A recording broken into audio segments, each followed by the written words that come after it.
it will be Marcus McFadden and Montesee Clay back deep for the Lutheran Saints as we get ready here. Gabe Sink, his hand is in the air. He walks up to the football, and we are underway between the Knights and the Saints.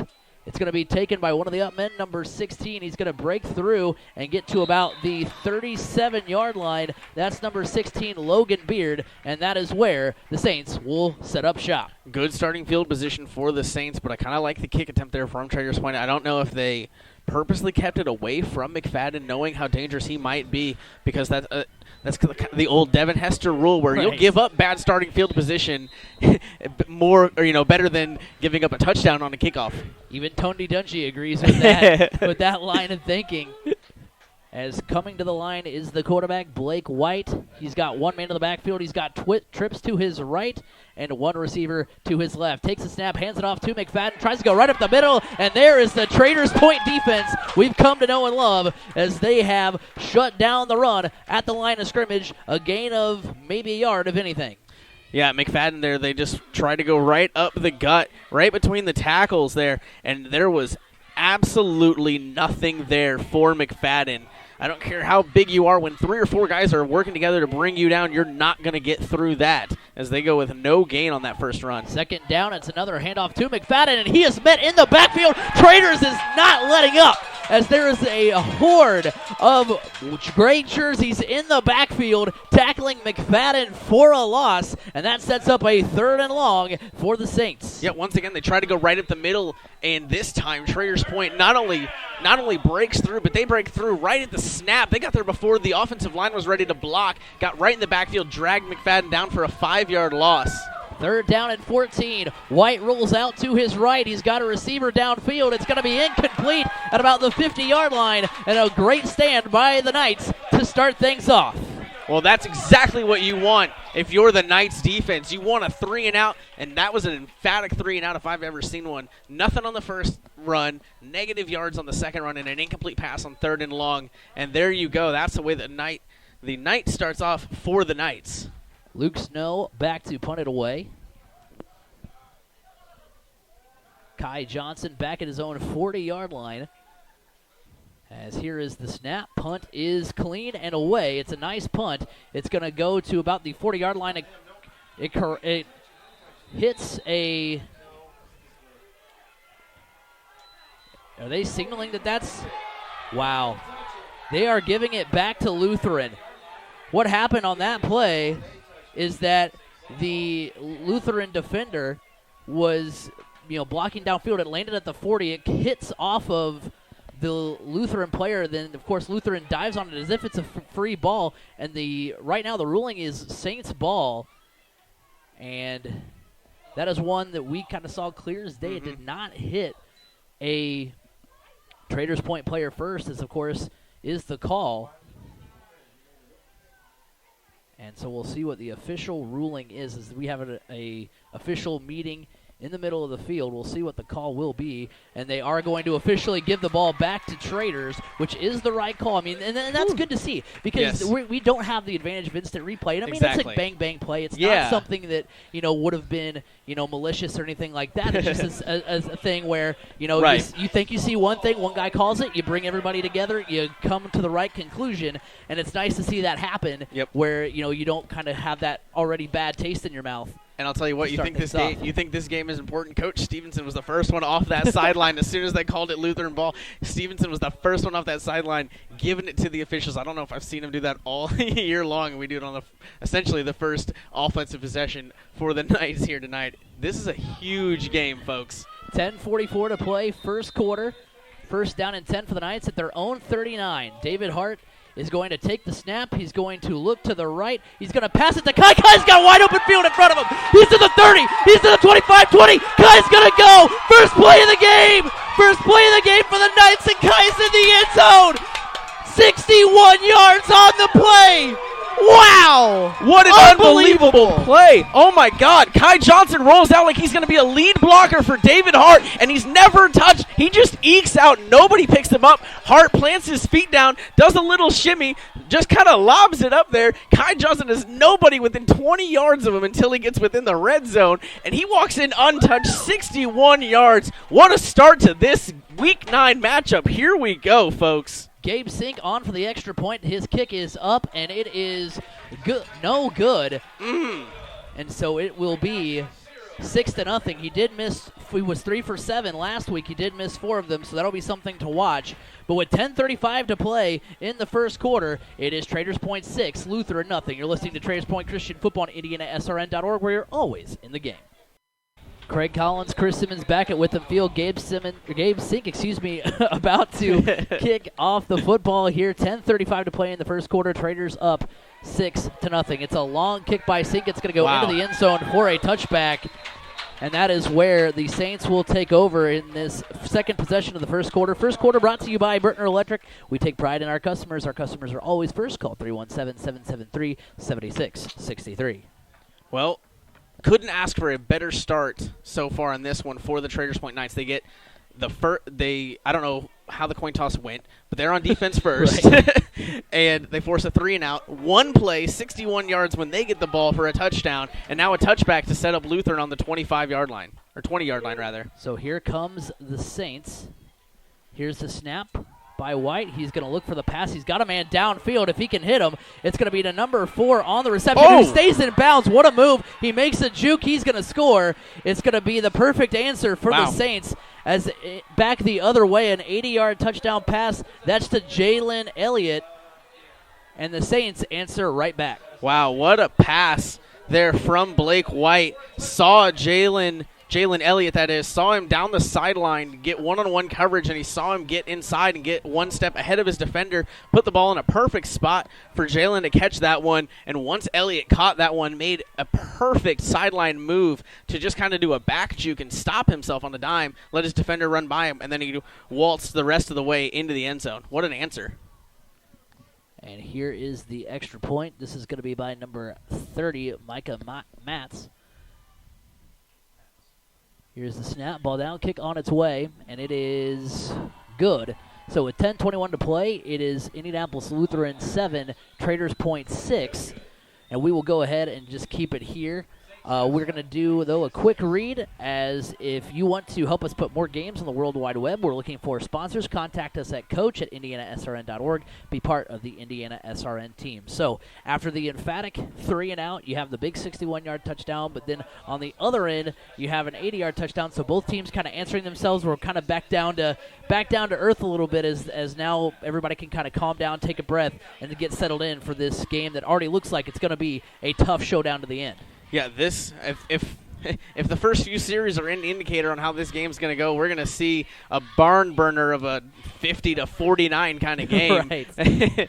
But yeah, you hope at some point the nerves kind of settle down in this big game for both sides. Both teams have kind of looked out of sync, out of whack a little bit. So, and that's kind of to be expected sometimes in these big games where both teams, understand the magnitude of a regular season game like this. So it'll be interesting to see who can take that deep breath, relax, and get into their game plan.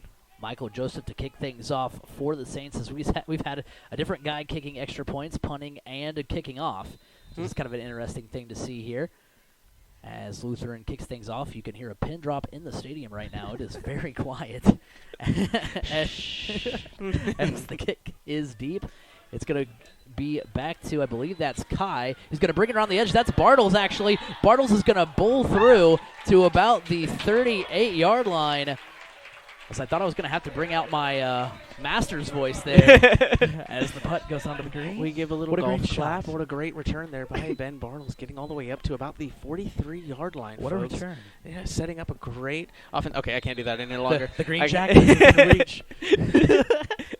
So that is where they will set up shop. We are just a minute and 45 seconds into this game. My heart is already, I don't know if I can take palpitations as we see some shifts here by the Knights as they kind of shift up the play here.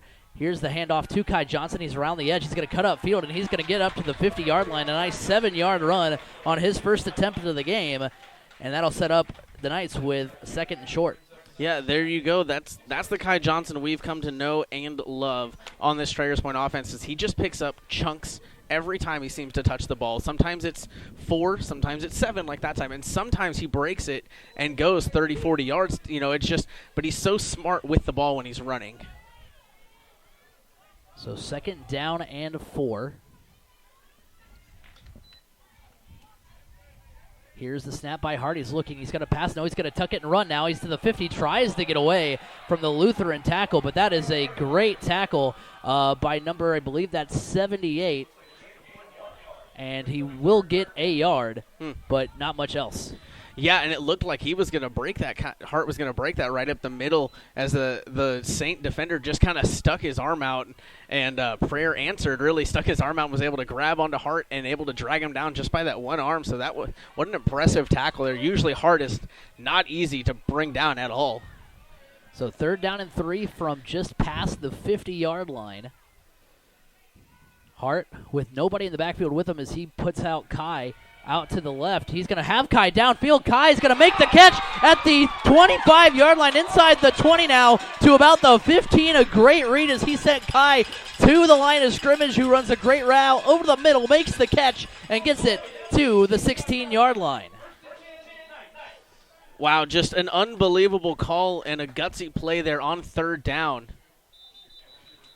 I think officially 34 yards on that one. I don't know. Yeah, 35. Yeah, there we go, 35. Sorry, yeah. I'm doing some math. So Kai Johnson has 2 catches for 96 yards and a touchdown so far today. Right. No, I'm not kidding. Right, we're not used to talking about that Right. side of the football game. I mean, this is a night team last week that just got 29 yards passing against Westdale, which, I mean, this is a team that hasn't really had to do anything other than run that read option with Hart and Kai Johnson. So it's nice to see them kind of open the playbook a little bit. As here's the handoff to Kai, tries to get around the edge, tries to bull over a defender, and he doesn't go anywhere. He does get maybe a couple of yards on the run to about the 14, but that's it. Yeah, it's a great open field tackle there by that Saint defender who came off the edge there unblocked and didn't panic and let Kai Johnson come to him and then wrapped him up and dragged him down for a minimal gain, if anything. Gave him a yard. 8:05 to play, first quarter, 7-6, Lutheran on top. What's nice, something nice that we've seen so far is that the battle in the trenches has been about even. You know, you think about a team like Lutheran that is 1A in the number 1 in the state. As here's the snap, handoff again is to Kai, and Kai's not going anywhere as he's going to be taken down at about the 15 again. So no gain on the run, as it's been tough these last few runs for anybody to get free, as Lutheran is kind of honed in on the run. Yeah, and I was thinking it's the same thing the Knights have done defensively too, as they have shut down McFadden so far on 2 carries. So both teams struggling to impose their will in the trenches offensively and get that running game going, which is surprising because both teams are so potent in the running game, but both teams have also been able to hit those big passes in this one so far. So kind of opposite of what we expected to see. So it'll be interesting to see this play out. Here's the snap, 3rd down. Hart looking, he passes over the middle. He is going to get, it's going to be incomplete as Sink was hit as the ball got there. It will be a penalty, however. We'll see. It looks like it is in the ballpark of pass interference. We'll see if that's the official call here. And it will be exactly that, a pass interference on the defense. So that will set up Traders Point with a first down, a crucial first down. It should be a 1st and goal, I believe, depending on where they spot it. Yeah, it is a official pass interference on Lutheran, so a big break for the Knights as they try to now get in position to take the lead back, as they're now on the 7-yard line of Lutheran. 6:55 to play. Once again, seeing a lot of those shifts, a lot of those guys in motion. And that is to, of course, throw off the defense. Here comes Hart. Hart on the run, trying to cut it up, back up the middle, tries to get a few extra yardage.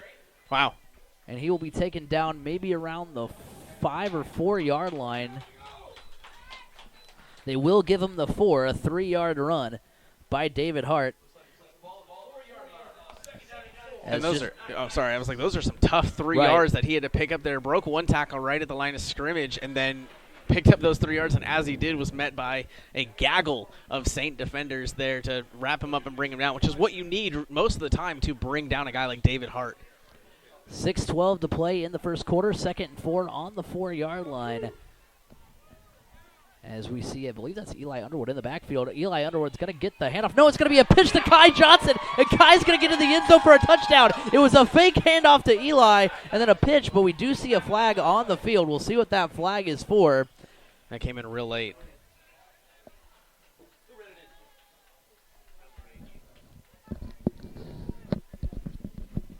Kai Johnson on the pitch after the fake handoff. We'll see what the call is on the field. We still haven't really gotten an indication as Sink is out to attempt the extra point, so just kind of going through the motions here as if it's going to be a personal foul on Lutheran. Wow. And then it's going to be a penalty on... So it looks like touchdown stands. So offsetting penalties. And so that will count as a touchdown, a 4-yard run by Kai Johnson. And they will assess the penalty on the kickoff. So here's the snap, ball down, kick is on its way, and it is good. So with 5:59 to play in the first quarter, it's Traders Point 13, Indianapolis Lutheran 7. You're listening to Traders Point Christian Football on IndianaSRN.org, where you're always in the game.